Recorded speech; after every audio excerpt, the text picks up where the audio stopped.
Congressman Mike Johnson, also Speaker of House Mike Johnson. Congressman, how you doing?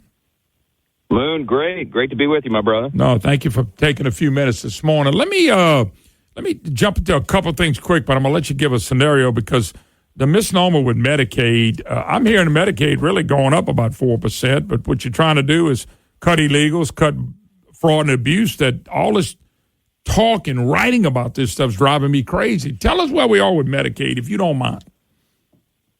Yeah, absolutely. There's so much misinformation out there. You got to remember, there are no cuts to Medicaid in the big, beautiful bill. Democrats and so many in the media are lying. As I said on the House floor in our speech before the vote, it takes a lot longer to build a lie than to tell the simple truth. What we did in the bill is strengthen the program for all these American citizens who need and deserve it. What we mean by that is that we're eliminating fraud, waste, and abuse. Medicaid is one of the most abused programs in the government. I'm talking about tens of billions of dollars every year, just totally wasted. So what we're doing is going in to address that. We're going to make sure that the 1.4 million illegal aliens, for example, that are getting coverage and stealing it from American citizens can no longer do that.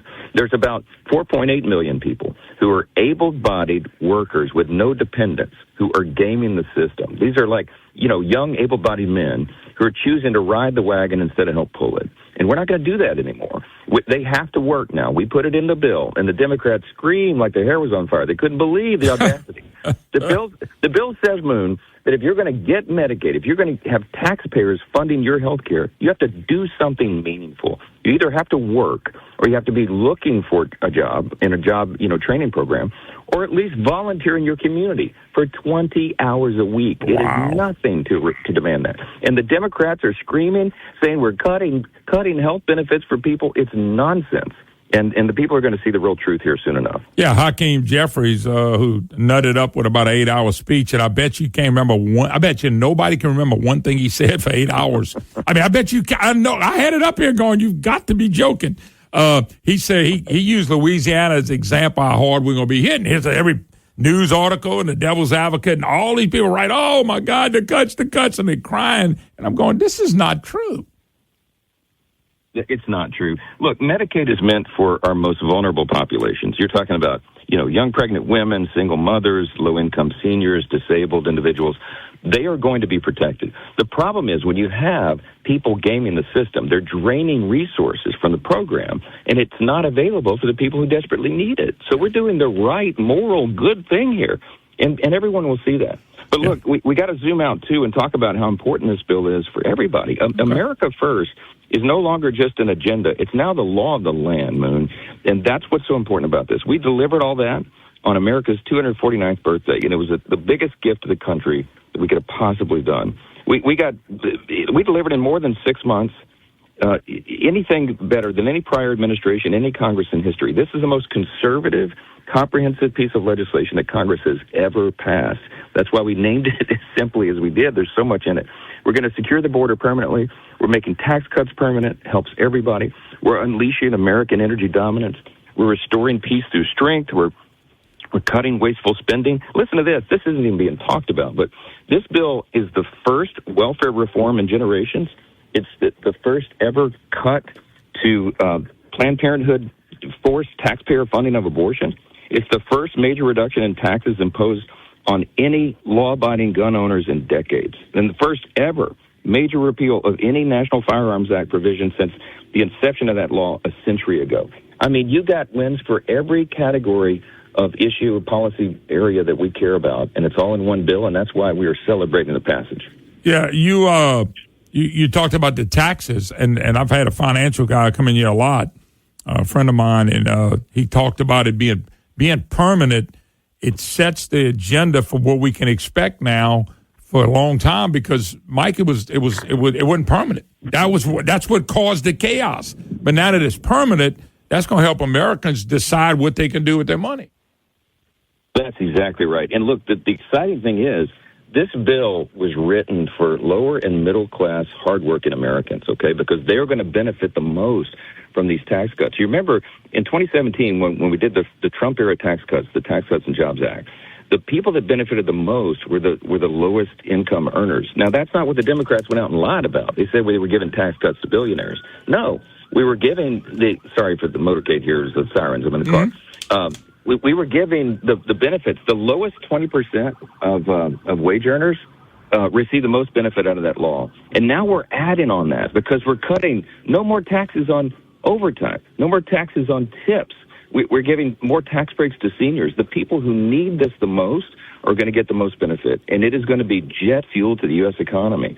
The average American household is going to have $13,000 more dollars in their pocket because they're not going to have to send it to Washington. Yeah. I mean, people are going to feel this, and it'll be felt in time for that midterm election in 2026, and we are super excited about what's ahead of us. Let me ask you a quick question, a couple other questions. Social Security, what did y'all end up doing with Social Security? I know the president at one time wanted to do away with all tax on Social Security, so what is the deal with Social Security? Yeah, so in the final provision, we have a new tax credit up to $5,000. And so when you do the math and you look at all the statistics and everything, what it means is basically about 90% of seniors are going to have no taxes anymore on their Social Security benefits because anybody who makes less than $75,000 a year, it'll apply to them. And that's the big chunk of people. It's the folks who are relying upon that income, they're going to get a major dose of relief here, and it's a huge thing. Yeah. The other one was, it's always a little bad, but last time I had you on, you said the CBO, which is very liberal, probably didn't put this right. They're talking about $3.3 trillion worth of debt. Is that over 10 years? And is that number even a real number? It's not even real. Look, the CBO, the Congressional Budget Office, is supposed to be this nonpartisan, group that does the math and determines the fiscal impact of legislation. But here's the problem. Every single time over the decades that they've done the math on a tax cut, they always grossly underestimate its effect. So, for example, we were talking about the Tax Cuts and Jobs Act in 2017 in the first Trump administration. They were off on their analysis of that by $1.5 trillion, okay, because they don't account for the growth. See, what happened, the reason the economy took off like a rocket in 2017 after we passed the bill is because we cut taxes and cut regulations. And that means very simply that job creators and entrepreneurs and risk takers, manufacturers, farmers, they can expand their operations because they're not sending all their money to Washington. And when you cut the regulations and get the government off their neck, they can expand even more rapidly. Well, we're doing those same policies this time. And so the Joint Economic Advisors for the White House, that committee believes that we can achieve 3% economic growth, that we're going to add 4 million new jobs and $4 trillion to the economy because of this. But the CBO doesn't give any credence for any of that. Wow. By the way, they're not even counting the $2.8 trillion that we'll receive as a result of the Trump's tariff policies. All these new revenue sources coming into the country. So the economy is going to take off like a rocket, Moon. And all these ridiculous false talking points and all this liberal analysis is going to be proven to be false, and we'll do it again, just like we did it in the past. Let me ask you a question. By the way, we're speaking to Speaker of the House, Congressman Mike Johnson, Louisiana's own congressman and speaker. When you pass a bill like this, what's the time frame? Like, and I'm just the average guy saying, you know what? When will we start seeing the results of this? Is this something you see instantly? Is this something that takes 6 months, a year, 2 years? Tell me, what do you feel like people will start saying, look, man, this is better. This is a lot better than what we had. Yeah, I think you're going to see it very soon. It takes a little while for the gears to get going again. Sure. But they will. And in different industries, you'll see it quicker than others. But, for example, there's a big leap forward on the return to American energy dominance in this bill. And, the oil and gas industry, for example, is already prepared for that. We're cutting red tape and regulations. We're going to cut down the permitting times for new drilling and exploration and get this thing going quickly. So that doesn't happen in, 1 or 2 days' time. But it begins to happen in weeks and months, and you'll start to feel the effect of that pretty quickly. Mike, this may be a little bit of a tough one for you. How come we didn't cut everything dealing with the Green New Deal, carbon capture? I just personally think it's such a joke. Solar, windmill. Tell me, did we do anything with this stuff? Now we're talking about all these hydrogen stuff that takes more energy to build a new energy source. I'm just kind of curious because I was disappointed in that. Now, you may tell me something I didn't know. Well, yeah, look, we did a big leap forward on that. The president and I wanted to rip it all out from the root, And we did that in the House bill. It was a very rapid wind down. The Senate modified it a little bit, and because some of the argument was from even the red state senators that in the solar and wind they had some jobs that people were counting on in their states and some of those districts. But it is still wound down, and all of those projects have to be going by the end of 2027. Or we're no longer doing subsidies. So, we would have liked to turn the switch off overnight on subsidies, but it goes a little bit further. But we are going to see the end of it. And within the Trump administration, all this will be wound down, and that's a great thing. Well, when you say wind down, Mr. Speaker, you're talking about in 2027, whoever's getting them now won't be getting any more? Yeah, no new projects. But what if they already had a project? What if they already had a project? Are they going to keep getting them?